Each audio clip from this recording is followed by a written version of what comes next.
ngagibah berarti dorakan di dua nama. Padahal nungaran hakikat hirup lalajoan da ibu ge bisa balik rumah tangga lantaran lalajo batur sarala dereg-deg tetangga teh gurger pas saya wae nah ibu duk nurutan jika si itu moal kumaha cek ibu ka salaki pak urang mau ulah pas saya wae jika si itu kuat gandeng cek ibu teh kumaha cek salaki heueuh tapi aneh pas saya tapi loba budak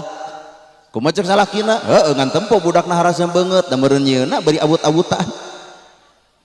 geuning eta urang bisa bener teh lantaran lalajo batur nu salah matak nu ngaran hakikat hirup